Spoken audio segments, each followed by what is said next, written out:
Paz, pastor. Fala, pastor. Bem, graças a Deus. Nos louvado nesta noite, mais uma vez, na presença do Senhor. Aleluia. A palavra de Deus, o poder, a graça e a glória de Deus. Amém? Nesta noite. Senhor, meu Deus, meu Pai, em nome de Jesus Cristo, nesta noite mais uma vez, eu quero te louvar, Deus, por esta oportunidade, aonde mais uma vez vamos ouvir a Tua palavra, vamos ouvir, Pai, a mensagem que vai tocar os nossos corações, Deus, que vai nos transformar, Deus. E esta noite, para a Tua palavra, Deus, vá e produza nesta noite para aquilo que nós necessitamos e precisamos, Deus.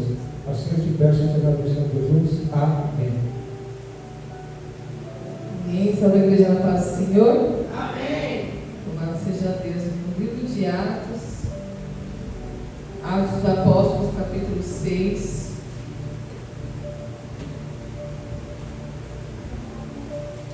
Verso 8.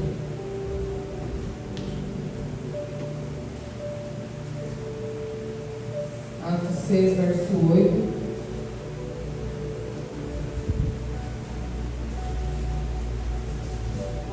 Glória a Deus, né? Mais uma noite. Estivemos lá na Bahia, foi uma bênção lá, irmãos. Glória a Deus, né? O Senhor é bom. Amém? Todos acharam? Diz assim: E Estevão, cheio de fé e de poder, fazia prodígios e grandes sinais entre o povo. E levantaram-se alguns que eram da sinagoga, chamados dos libertinos, e dos sirineus, e dos alexandrinos, e dos que eram da Cilícia e da Ásia, e disputavam com Estevão. E não podiam resistir à sabedoria e ao espírito que ele falava. Então subornaram os homens para que dissessem: Ouvimos-lhes proferir palavras blasfemas contra Moisés e contra Deus.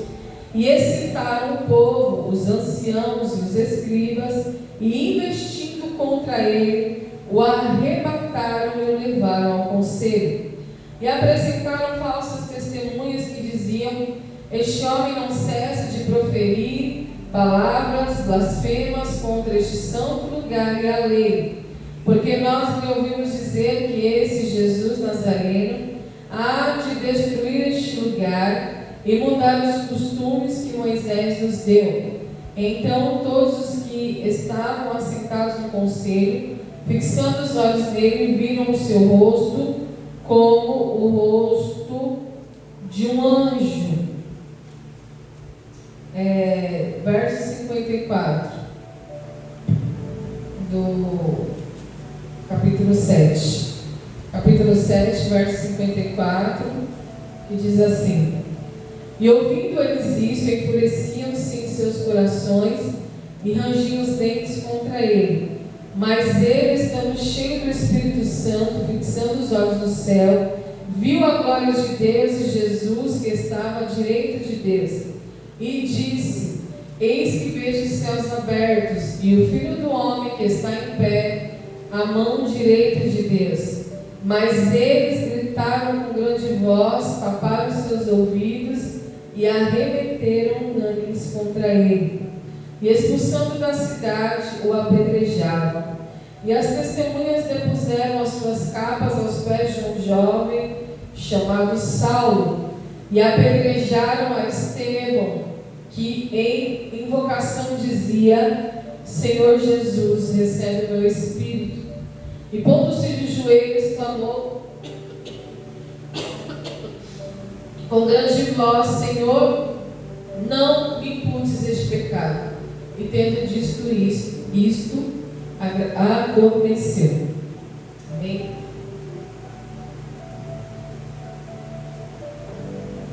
Glória a Jesus.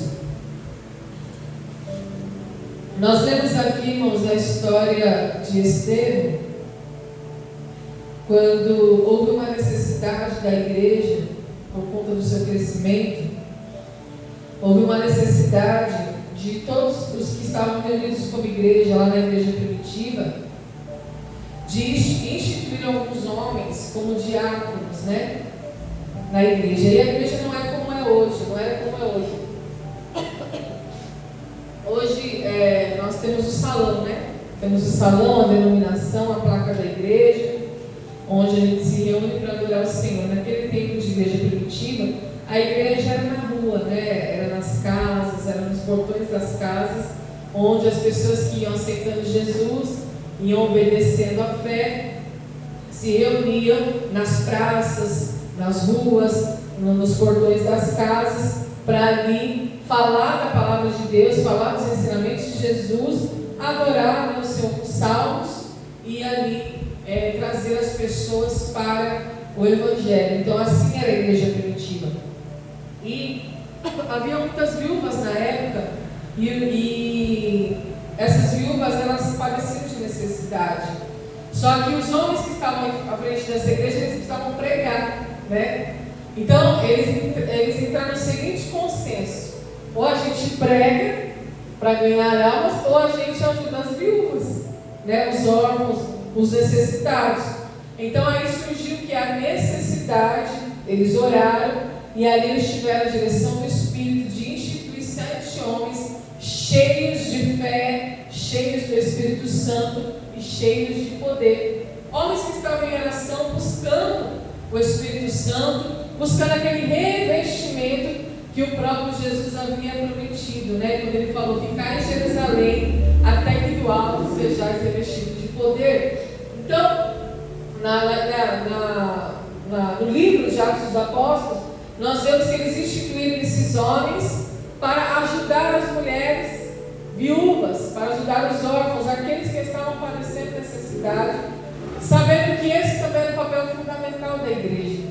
E dentre esses homens que foram levantados, surgiu quem? Estevão, um homem cheio de poder do Espírito Santo e que proferia ali palavras de muita sabedoria. Então, quando ele não estava ajudando os necessitados, ele estava fazendo o quê? Pregando a palavra de Deus, trazendo os conselhos de Deus, trazendo as instruções de Deus. E foi o que nós lemos aqui. Ele estava cheio de fé e de poder, e ele não só pregava, como também o poder que saía dele estava provocando o que? Grandes sinais, prodígios e maravilhas entre o povo. Então, provavelmente, quando Estevão falava de Jesus, ou falava do nome de Jesus, do poder do nome de Jesus, alguém era curado, o paralítico levantava, o cego passava a enxergar. Então era isso que estava acontecendo, porque naquele momento, irmãos, foi um momento logo no início da igreja, onde a igreja era cheia do Espírito Santo e cheia de poder. Hoje em dia nós não vemos muito isso, é raro a gente presenciar isso, porque hoje a igreja não está buscando tanto poder, a palavra, a obediência da fé, mas buscando mais uma igreja de entretenimento, né? Uma igreja mais focada em fazer um clube social do que em trazer verdadeira transformação e cura para as pessoas, né? Mas naquele tempo estava assim. Então nós vemos o texto que durante todo esse ministério de Estevão, o Sinédrio começou a ficar de olho nele, porque tudo que ele fazia era em nome de Jesus. Em nome de Jesus o Nazareno. Em nome de Jesus de Nazaré. Então o Sinédrio começou a levantar algumas respostas negativas quanto a usar o uso do nome de Jesus. Então eles viram Estevão como um alvo agora para começar a persegui-lo, porque viu que ele estava dando muitos frutos. Muitos frutos. E a Bíblia diz que nós vemos que eles se reuniram e vários homens entendidos da lei começaram a disputar com Estevão a palavra, só que nenhum deles conseguiam resistir à sabedoria e ao espírito que Estevão falava, a ponto de seu rosto resplandecer como o rosto de um anjo. Então, era tão forte aquilo que Estevão carregava, a presença do Espírito sobre a vida de Estevão era tão forte, o poder do Espírito que estava sobre ele era tão forte, que ninguém poderia ali resistir às palavras, e quando olhassem para o rosto dele, ainda conseguiam ver ali o reflexo, né? Ali o rosto dele brilhando como o rosto de um anjo. O homem estava cheio de Deus. E aí eles começaram a pessoas para contar falso testemunho, para mentirem contra Estevão. Olha só. E lembra quando Jesus ele falou, ele deixou o sermão profético para os discípulos? Então ele vai falar de guerras, de rumores de guerras, ele vai falar do aumento da iniquidade, do esfriamento do amor, e ele vai falar também sobre a perseguição. E ele vai dizer assim, a palavra do Senhor diz que Jesus deixa esse sermão para os discípulos, e Estevão não andou com Jesus, mas ele foi um discípulo dos apóstolos, aprendeu com os apóstolos, na comunhão, no partir do pão, na palavra que os apóstolos ensinavam. Então, Estevão ele viveu na pele o que Jesus já havia pregado, já havia dito que iria acontecer futuramente. Que quando falarem mal de você, que quando contarem mentiras sobre você, que quando vos injuriarem contra você, que vocês não se entristeçam por causa disso, e pelo contrário estejam alegres, porque assim foi também com os profetas do Antigo Testamento. Jesus disse que haveria uma grande perseguição para aqueles que andassem na obediência da fé. A obediência da fé, irmãos, da fé, né? Então, ele começa a passar na própria pele tudo o que Jesus havia ensinado aos apóstolos, e provavelmente, sem dúvida nenhuma, os apóstolos ensinaram isso para Estevão, e ele estava também cheio do Espírito. E ali subordinaram os homens para contar mentiras, dizendo: ele blasfema contra a lei, ele blasfema contra Moisés, ele fala sobre esse Nazareno. As falsas testemunhas começam a colocar injúrias sobre Estevão, e todos que estavam assentados no conselho, no sinédrio, quando olham para ele, viram seu rosto como esse rosto de anjo. E nem assim eles retrocederam das acusações. E sabe como que Estevão se defende? É que a gente não tem tempo para ler, mas está todo o capítulo 7. O sumo sacerdote, quando vê o rosto de anjo sobre Estevão, faz uma pergunta para ele: porventura, é isso mesmo que essas pessoas estão falando? É isso mesmo que estão proferindo sobre a tua vida?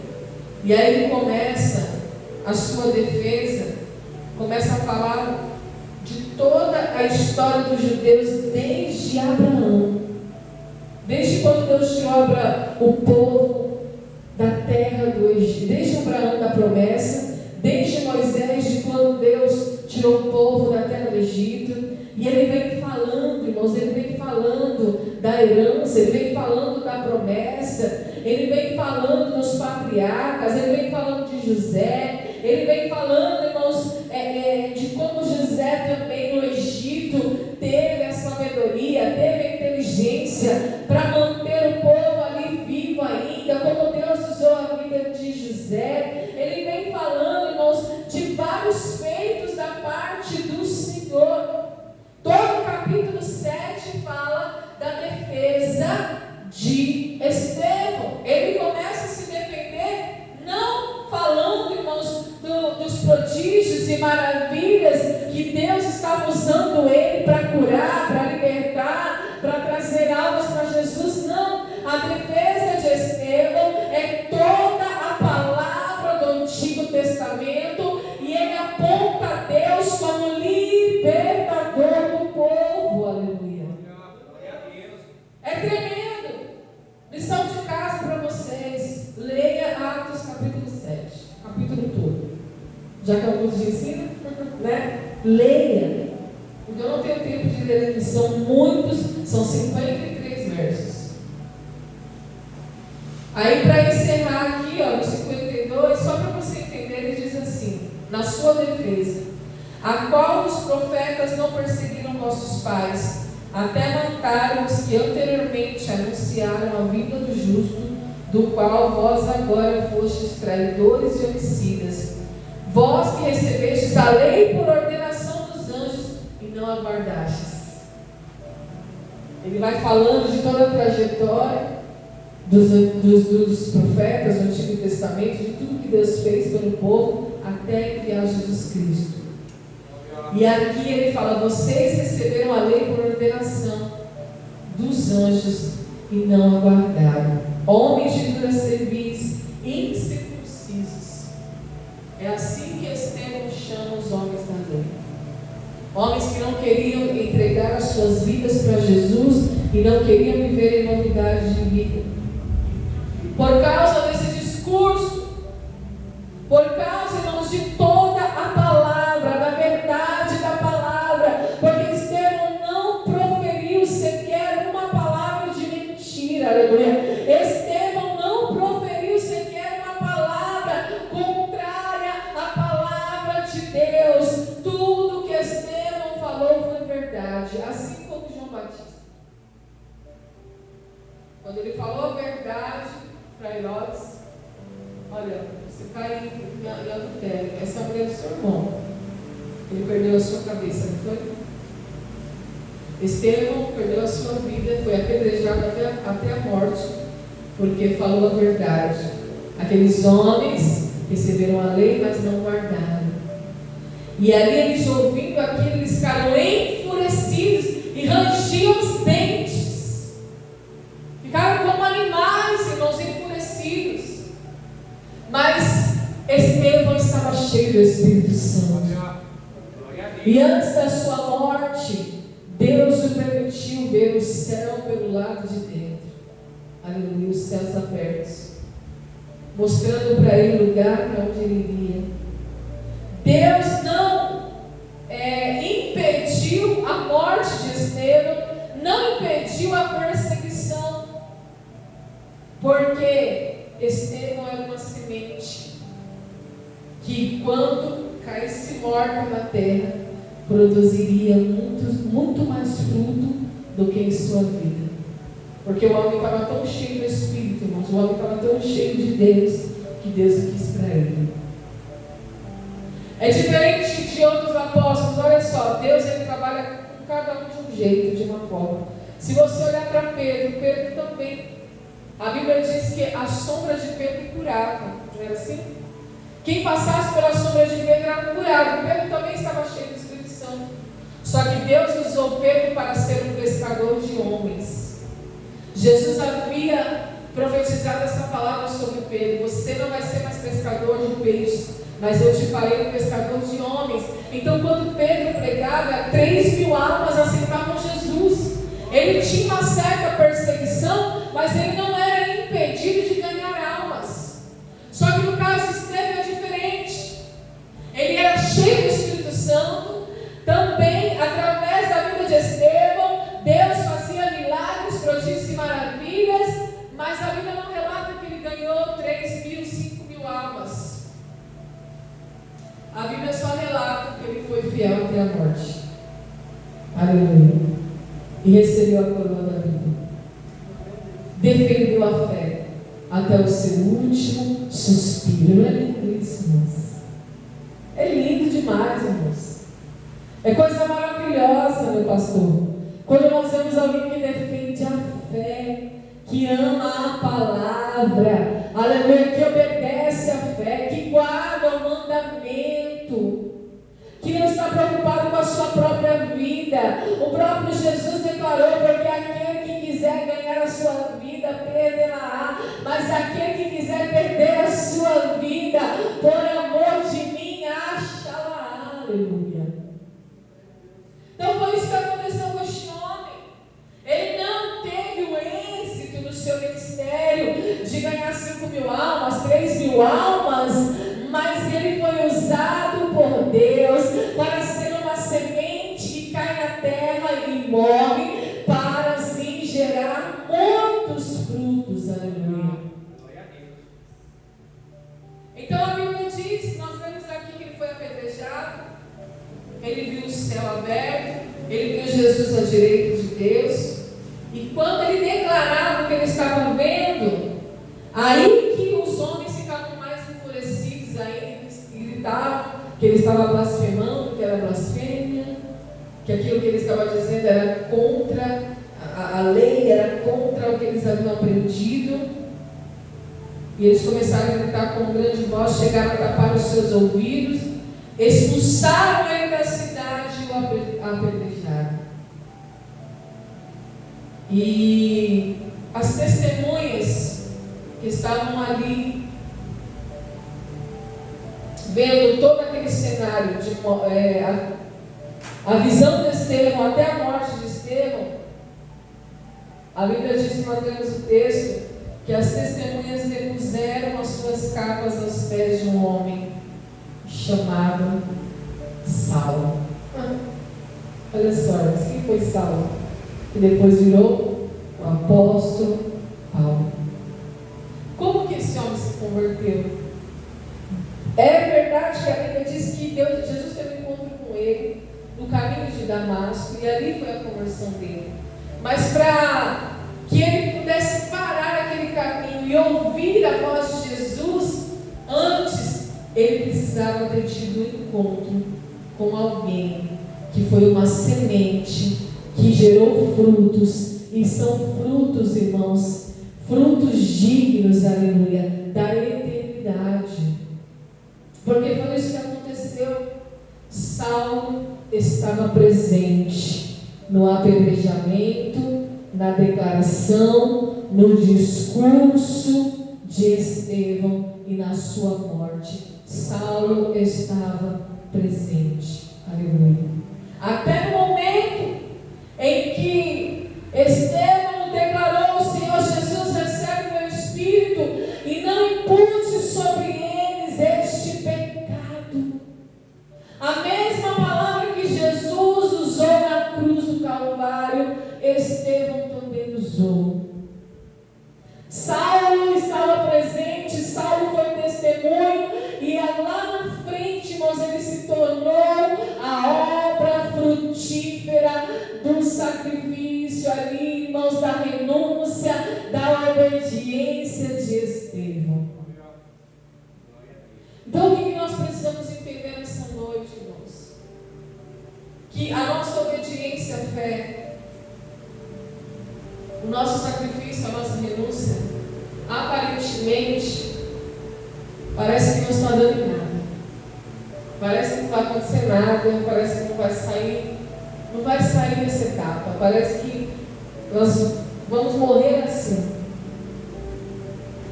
E pode até parecer, porque para Estevão foi isso que pareceu o tempo todo.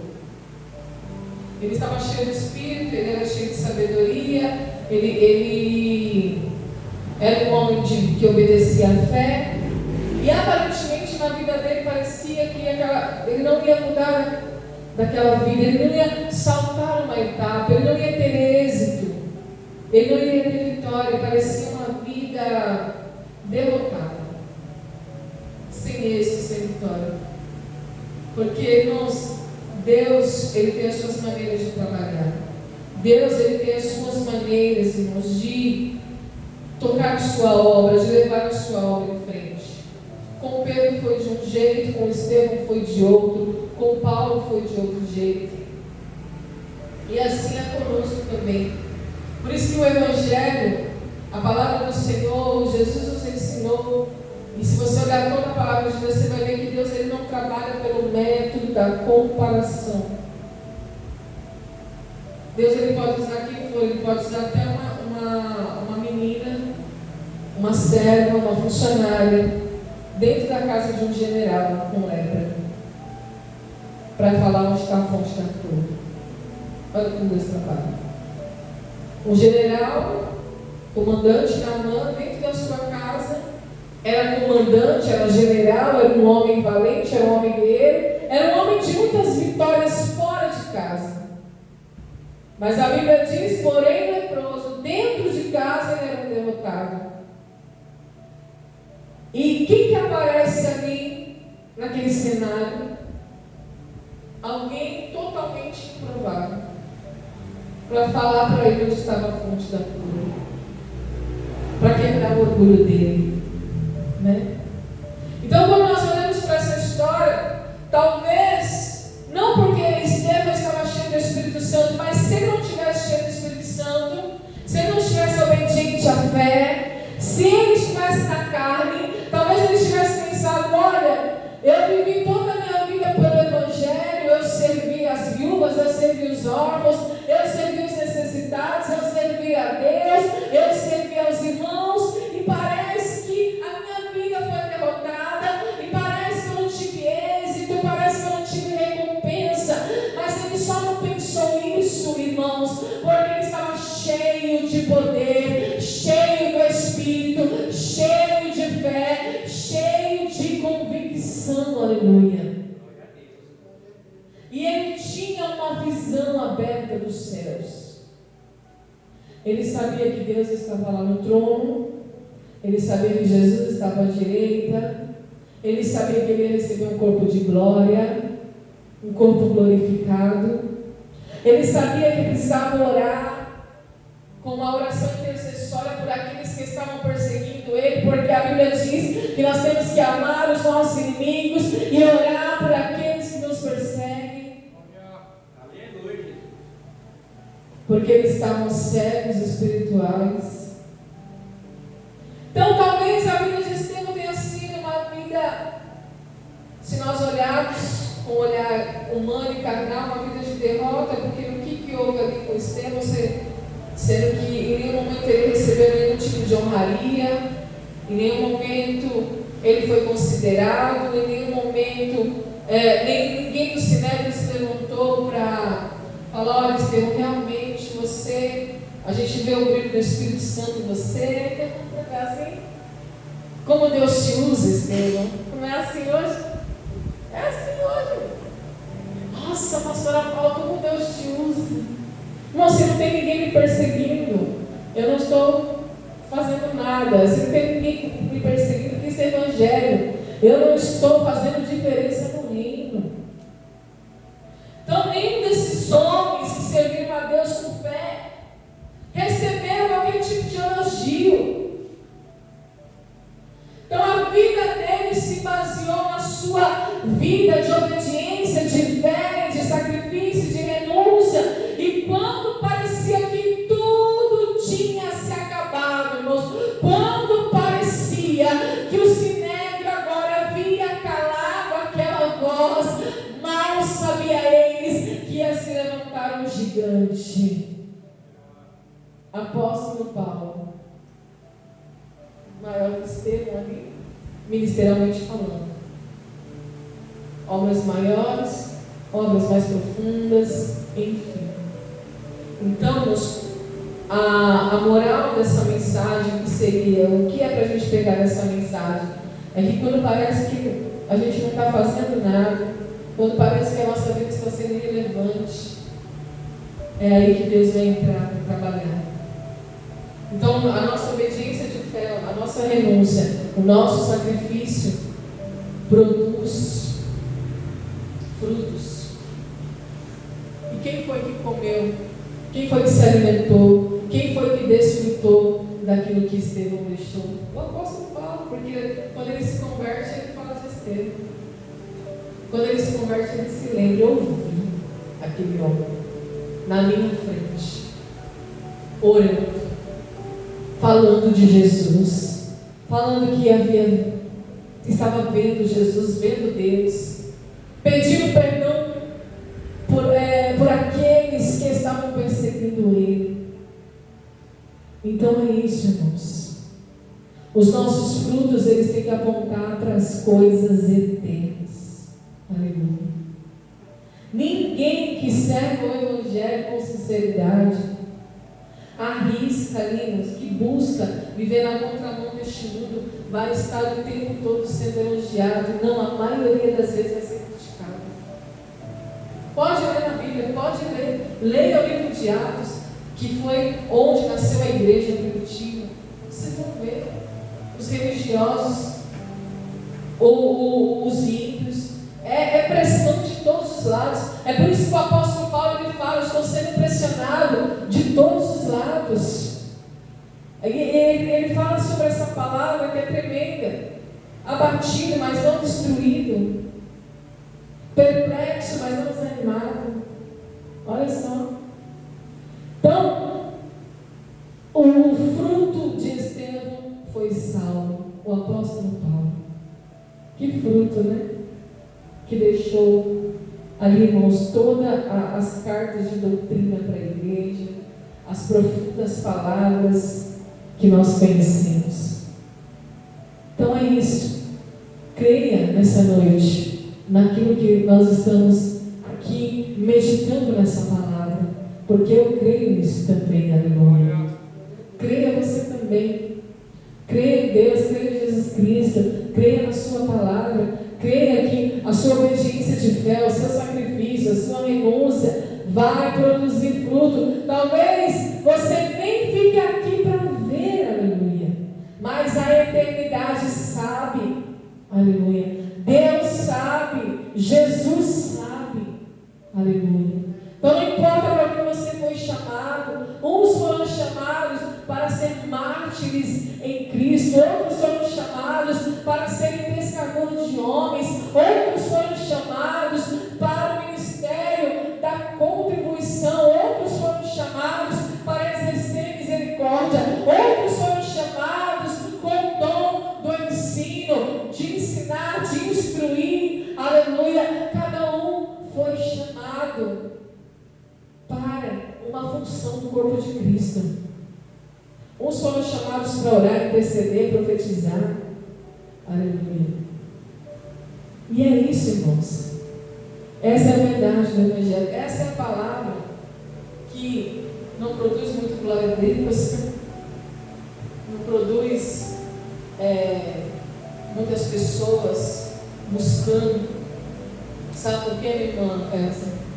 Porque as pessoas, elas, até que seja do Evangelho, elas até querem Deus, mas elas estão cegas espirituais. Então, por elas estarem cegas espirituais, elas não conseguem ver o que esteve viu. Que através da perseguição, ele iria ter uma recompensa maior e eterna, a coroa da vida. As pessoas estão buscando a recompensa para o agora, para o já, buscando aquilo que é imediato, buscando satisfazer a carne, a alma, os desejos da alma. As pessoas estão buscando isso, mesmo as que estão buscando a igreja, mesmo as que estão buscando Jesus, porque a Bíblia prova isso. É só você olhar no Sinédrio. Certos espirituais queriam conforto, queriam honrarias, não é, pastor? O que aqueles homens do Sinédrio queriam quando eles passassem pelas praças? Que eles fossem reverenciados. Olha lá, os homens da lei, os escribas, os fariseus, os homens que usavam aquelas roupas. Certos espirituais não queriam Jesus. E não é diferente do dia de hoje. Só mudou a festa, só mudou a cultura, só mudou os tempos, mas a essência é a mesma, irmãos. Então é isso. Esse é o Evangelho, irmãos, verdadeiro. Esse é o Evangelho que te salva, que te cura, que te liberta, que te sara, aleluia, que te mantém firme na obediência da fé. Então é isso. Nós estamos aqui em poucos números perseverando na doutrina dos apóstolos, aleluia. Perseverando na palavra de Deus. Talvez eu nem veja os frutos. Talvez os frutos estejam lá no futuro, lá na frente. Mas o que nós não podemos deixar de ser nessa noite é essa semente. A semente. Todo dia a gente morre um pouquinho. Todo dia a gente morre um pouquinho. Aleluia. Para que o Evangelho cresça. Não foi isso que João Batista disse? Ele estava preso. Ia ser decapitado. O que ele falou? Importa que ele cresça e que eu diminua. Ele poderia revogar. Ele poderia falar: oh, Jesus, você vai esquecer de mim, Jesus? Eu fiz tanto.